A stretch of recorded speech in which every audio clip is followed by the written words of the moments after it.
नमस्कार, मैं हूं संजीव श्रीवास्तव। आप देख रहे हैं 4 पीएम। दोस्तों, भोपाल के बैरसिया से भारतीय जनता पार्टी के विधायक विष्णु खत्री को आखिर कौन फंसा रहा है? उनके पीछे पड़ा हुआ कौन है? इस बात की गूंज लगातार हो रही है और मसला मामला सनसनीखेज भी है। और जो भारतीय जनता पार्टी की इन दिनों की राजनीति है, उसको कहीं प्रतिपादित भी करता है। और प्रतिपादित इसलिए करता है, जिस तरह से कहानी बताई जा रही है, पर्दे के पीछे की जो कहानी बताई जा रही है, वो कुछ अलग तरह की निकल कर आ रही है। और विष्णु खत्री से जुड़े जो सूत्र हैं, नजदीकी लोग हैं, वो तो दावा ये भी कर रहे हैं कि उनके खिलाफ बीजेपी के लोग ही पड़े हुए हैं और मुखबिरी हुई है और अनावश्यक हुई है। और ना केवल उन्हें बदनाम करने की एक कोशिश हो रही है, बल्कि बल्कि उनका जो वोट बैंक है, उसमें सेंधमारी की कोशिशें भी बहुत तेज गति से हो रही। क्यों हो रही, किस लिए हो रही है, ये तो स्पष्ट तौर पर नहीं बताया गया, लेकिन बहुत सारे अलग-अलग उसमें कोण बताए जा रहे हैं। क्या कुछ है, वो आपको आगे बताऊँगा, लेकिन पहले बता दूँ कि ये जो विष्णु खत्री हैं, ये तीसरी बार के विधायक हैं। भोपाल जिले की बैरसिया सीट, ये अनुसूचित जाति वर्ग के लिए आरक्षित सीट है और साल 2013 से लगातार 2013 में जीते थे, फिर 2018 में और फिर 2023। सतत 3 बार के जीते हुए हैं। और एक लो प्रोफाइल विधायकों में इनकी गिनती होती है। और मसला मामला कुछ यूं हुआ है कि बीते 3-4 दिनों से इनके जो बैरसिया में कुछ वेयर हाउस है, उन वेयर हाउस पर निगाह नजर है। जो खाद्य नागरिक आपूर्ति जो मंत्रालय है, जो वेयर हाउसिंग कारपोरेशन है, जो ये दरअसल है ये कि खरीद गेहूं की होने वाली है। मध्य प्रदेश में गेहूं की जो सरकारी खरीदी होती है, वो उसकी निकट बेला है। पहले इसको लेकर तारीख घोषित की गई थी कि ये जो है पहले कि खरीदी खरीदी की जाएगी। इस पूरे मामले में एक तारीख लगी थी 15 मार्च। 15 मार्च से शुरू नहीं हो पाई, फिर हुआ वो 1 अप्रैल और अब हो गया है 10 अप्रैल। लेकिन 10 अप्रैल की खरीदी के पहले बीते, जैसे मैंने कहा, 2-3 दिनों से बैरसिया जो है बड़ा हॉटस्पॉट्स बना हुआ है। ये जो बीजेपी की राजनीति है, या जो छापेमारी है कह सकते हैं, जो कार्रवाई की गई है, वो मैंने बताया कि सरकारी एक्शन हुआ। और सरकारी एक्शन में जो इनका गोडाउन है, इनके असल में 2 गोडाउन है विष्णु खत्री के। एक भागवती वेयर हाउस के नाम से इनके 2 गोडाउन हैं। एक की क्षमता है 5,000 मैट्रिक टन और दूसरे की क्षमता है 2,000 मैट्रिक टन। एक में 1 लाख बोरी गेहूं आ सकता है और दूसरे में लगभग 40,000 बोरी गेहूं आ सकता है। और ये दोनों ही 5 और 6 वर्ष हुआ है। एक का नंबर 1 है, एक का नंबर 2 है। और जो नंबर 2 गोडाउन है, यहाँ छापेमारी करके जो सरकारी एजेंसीज हैं, उन्होंने 6,522 कुंटल गेहूं जो है पकड़ लिया है। और इसमें कहीं निकल ये रहा है कि खरीदी तो अभी शुरू ही नहीं हुई है। बारदाने का बड़ा संकट है, क्योंकि निकल ये भी रहा है कि जो खरीदी में विलंब हो रहा है, उसमें बहुत बड़ी वजह बारदाना है, क्योंकि युद्ध चल रहा है। युद्ध के चलते हुए जो अलग-अलग देशों से इसकी सप्लाई होती है, जो देश की हमारी एजेंसीज़ करती हैं, पश्चिम बंगाल से होता है वहाँ, और बांग्लादेश से आता है, अलग-अलग जगहों से आता है, तो सब संकट खड़ा हुआ है, इसलिए बारदाना नहीं आ रहा। लेकिन इनके यहाँ जो बीते मंगलवार को पहुंची थी एक जांच टीम, उस जांच टीम ने जब इनके गोडाउन को चेक किया, और चेक करने के बाद वहां पाया कि वो तो बड़ी संख्या में, अभी तो खरीदी शुरू नहीं हुई है और इतनी तादाद में गेहूं भरा हुआ है, तो उसके बाद एक्शन शुरू हो गया। और गत दिवस गुरुवार को इनके जो चाहे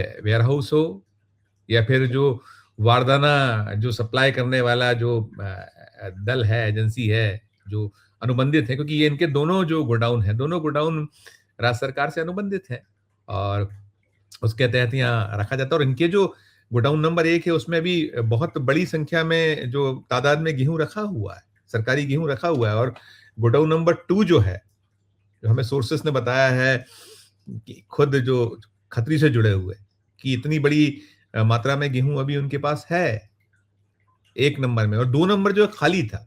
और खाली गोडाउन में चूंकि तारीखें बार बार बढ़ रही, जैसे मैंने बताया कि पहले इसकी तारीख 15 मार्च थी, फिर 1 अप्रैल हुई और अब 10 अप्रैल हो चुकी है।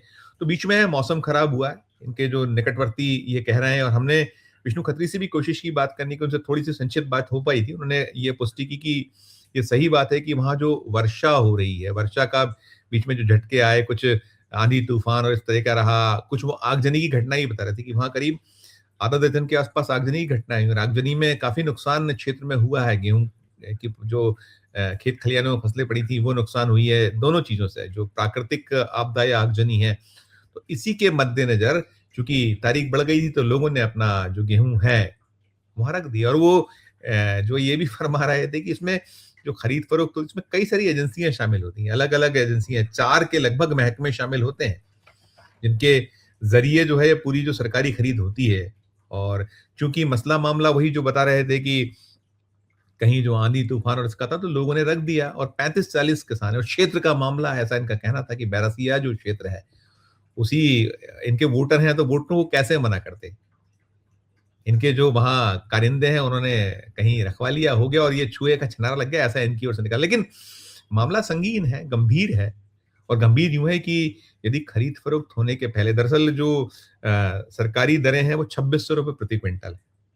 कुछ बोनस भी है उसपे, वो अलग है, छोटा-सा 15, 20, 25, ₹30 उसका एक अलग वो होता है कि ₹2600 मोटा-मोटी जो है सरकारी खरीद है और अभी मंडियों में जो दाम चल रहा है, वो 2200 चल रहा है और 2200 के अलावा भी जो ज़रूरतमंद किसान होते हैं, उनको तो जैसा चाहो वैसा उस समय जो उनकी आवश्यकताएँ होती है, उसके अकॉर्डिंग हर दिन की खरीद का अलग दर होती है और जो जैसा फँसा है, उसको वैसा ले लिया। तो ये सारी चीज़ें इसमें शामिल हैं, शुमार हैं और हैरत की बात ये है कि मध्य प्रदेश में बीजेपी की सरकार है, मोहन यादव मुख्यमंत्री हैं और ये भी निकल कर आ रहा है, बताया है सूत्रों ने कि मोहन यादव तक मामला पहुँचा हुआ है, बताया है, बात हुई है उनसे और विस्मित हैं वे भी है, लेकिन विस्मित कैसे हैं? यदि अधिकारी एक्शन क्योंकि ये एडिशनल चीफ सेक्रेटरी रैंक के जो अधिकारी हैं, उनके दिशा निर्देश पर ये जाँच समिति ने यहाँ जाँच करने पहुँची थी। एक तरह से छापामार कार्रवाई और फिर पूरा हुआ, केस बना, वो हुआ और फिर इनके जो है वेयर हाउस को कहीं ब्लैकलिस्ट कर दिया गया है और ब्लैकलिस्ट करने के अलावा जैसे मैंने बताया कि ना केवल इनके वेयर हाउस को ब्लैकलिस्ट किया गया बल्कि जो बारदाना उपलब्ध कराने वाली जो सहकारी समिति है, उसको भी ब्लैकलिस्ट कर दिया गया और बड़ा ये चर्चाओं में विषय चर्चाओं में और केवल मध्य प्रदेश में इसकी गूंज नहीं होती, इसकी देश में क्योंकि बड़ी एक और होता है ऐसा। बहुत संख्या में वहाँ गोडाउन्स हैं, बड़ी संख्या में वहाँ गोडाउन्स हैं और गोडाउन्स अकेले इनके नहीं है, सब प्रकार के लोगों के हैं। 40 के लगभग हैं, जो बड़े प्लेयर्स हैं, जो अनुबंधित हैं कह सकते हैं, सब प्रकार के लोग हैं। और जो कार्रवाइयाँ हुई हैं कुछ 7, 8, 10 पे हुई और उसमें ये जो विष्णु खत्री हैं, चूँकि वे विधायक हैं, तो मामला ज़्यादा सुर्खियों में उन्हीं से जुड़ा हुआ है पूरा का पूरा। अब चल रहा है, मसला है, मामला है। वो कह रहे हैं कि रिकॉर्ड चेक कर लिए जाएँ, रिकॉर्ड देख लें, क्योंकि उनकी मजबूरी ये थी कि उनके अपने क्षेत्र के लोग क्या किया जा सकता था? इस तरह की दलीलें लेकिन दलीलें चलती नहीं हैं, आपको प्रमाण देने होते हैं। अब चल रहा है कि जो चाहे वो भारतीय किसान संघ की जो जिला इकाई है या जो भारतीय जनता पार्टी की ग्रामीण जिला इकाई है बैरसिया, उसके जो लोग हैं वो किसान या वो जो पीड़ित क्योंकि अब ये भी हो गया है निर्णय कि जो जिन 35-40 किसानों का वहाँ गेहूँ पाया गया है, बड़ा है 6,522 क्विंटल। तो उनकी भी खैर नहीं है, उनसे खरीद नहीं की जाएगी, ये भी हो गया। तो किसान पे तो दोहरी मार हुई है, जो भी इसके पीछे के खेल हैं, क्या हुआ है, वो तो अभी क्योंकि जाँच के बाद बहुत स्पष्ट तौर पर तो बताया नहीं जाता, केवल एक मोटा-मोटी कार्रवाई कर दी जाती है। उसमें एंगल जैसे मैंने कहा कोण बहुत सारे हैं। अभी मंत्रिमंडल का विस्तार संभावित है और उसमें जो जातीय समीकरण है, उसमें विष्णु खत्री भी 3 बार के विधायक अनुसूचित जाति वर्ग से आते हैं।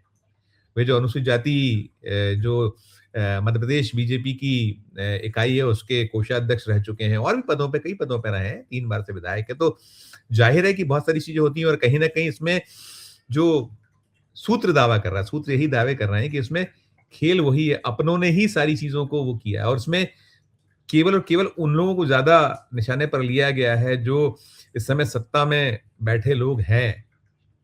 उस सत्ता को सूट नहीं करने वाले हैं, ऐसा माना जा रहा है विष्णु खत्री इसलिए वे निशाने पर हैं।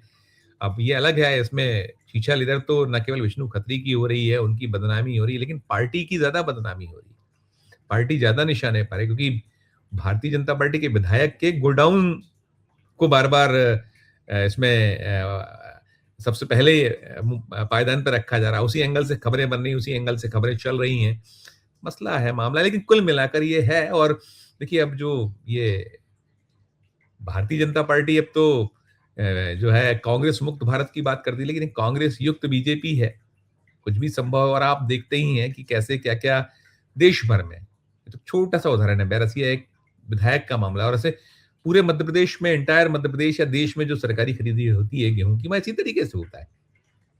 जो वेयरहाउसेस हैं, वहाँ जो बाकी सब टीम होती हैं, जो सरकारी एजेंसीज़ और सब मिल-जुल के जो सहकारी समितियाँ या सब मिल-जुल के सारा खेल करती हैं और किसान के पल्ले तो कुछ पड़ता नहीं है, हत्थे आता नहीं है, वो तो अंत में ठगा ही जाता है। बहुत गिने-चुने जिनकी क्षमताएँ हैं किसानों को जो माल रोक सकते हैं, वरना तो इधर फसल कटी और उसको सँभालना क्योंकि प्राकृतिक जो प्रकोप होते हैं या जो और मुश्किलात होती हैं, उनकी अपनी अगली फसल लेना है, तो बहुत सारे कोण हैं, बहुत सारे हैं। लेकिन ये जो मामला है, ये मसला सुर्खियों में बना हुआ है और उसमें अलग-अलग है कि शिवराज सिंह चौहान के नज़दीकी हैं, इसलिए ऐसा हो गया और मोहन यादव तक जब पहुँचा दी गई थी बात, तो राहत नहीं मिली, बल्कि कार्रवाई पर कार्रवाई, कार्रवाई पे कार्रवाई हो रही है और उसमें ये भी है कि अभी तो केवल और केवल ब्लैक लिस्टेड वाला मामला है। उसमें तो कहीं न कहीं यदि ये प्रमाणित चीज़ें होती हैं, तो फिर उसका एक फौजदारी का मामला भी कहीं जो है एफआईआर जैसी भी चीज़ें होती हैं क्योंकि अगर यही कहीं विपक्ष का कोई नेता होता, विपक्ष के किसी का होता, तो अब तक तो एफआईआर हो गई होती, गिरफ्तारी हो गई होती। तो ये अगर विष्णु खत्री के निकटवर्ती लोग कह रहे हैं, तो हम सोच सकते हैं कि शायद सरकार उतना रहम करे हुए है और करना उसकी मजबूरी भी है। यदि ये सब हो गया, तो वो ज़्यादा बड़ी खबर हो जाएगी। अभी तो इतना ही हो रहा है कि उनका गोडाउन जब बारदाने का संकट है, तो इतना बारदाना आया कहाँ से, क्या हुआ, कैसे हुआ और कैसे इतनी खरीदी के पहले सब जमावट हो गई। तो बहुत सारे प्रश्न हैं, बहुत सारे सवाल हैं, लेकिन इन सवालों के पीछे कहानियाँ अलग-अलग हैं और होता भी है जो आरोपी होता है, वो आरोपी कभी आरोपों को स्वीकार तो करता नहीं, वो अपनी दलीलें देता है, अपनी बात करता है और जो एजेंसीज़ हैं, वो अपनी बात करती हैं, लेकिन बहुत सारे कोण हैं और जो आज का दौर है भारतीय जनता पार्टी की राजनीति, उससे इनकार नहीं किया जा सकता क्योंकि अब तो वो जो निपटाने वाली राजनीति है, ठिकाने लगाने वाली राजनीति कि अपने जो दल में भी विरोधी हैं, उनको ठिकाने लगाओ, तो कुछ भी मुमकिन है। ये भारतीय जनता पार्टी है, मोदी है तो मुमकिन है, जैसे मोदी कहते हैं, तो इस बीजेपी में मोदी शाह की बीजेपी में कुछ भी मुमकिन है। इस खबर से जुड़ा जो आगे अपडेट होगा या जो निकल कर आएगा, क्या कुछ एक्शन और होते हैं वो या राहत मिलती है वो आप तक पहुँचाएँगे। लेकिन पूरी खबर को सुनने के बाद आपकी अपनी क्या धारणा है, आपकी अपनी क्या राय है? क्या विष्णु खत्री सचमुच में किसी जो अंदरूनी भारतीय जनता पार्टी की राजनीति उसका शिकार हो गए? क्या है कहानी? आपके अपने मन में जो टिप्पणी कीजिएगा और अच्छी लगे खबर तो चैनल को लाइक कीजिए, सब्सक्राइब कीजिए, ज्वाइन का बटन दबाइएगा तो हमारी हौसला अफ़ज़ाई होगी। प्यार और समझ के देखते रहिए 4 पीएम। धन्यवाद, नमस्कार।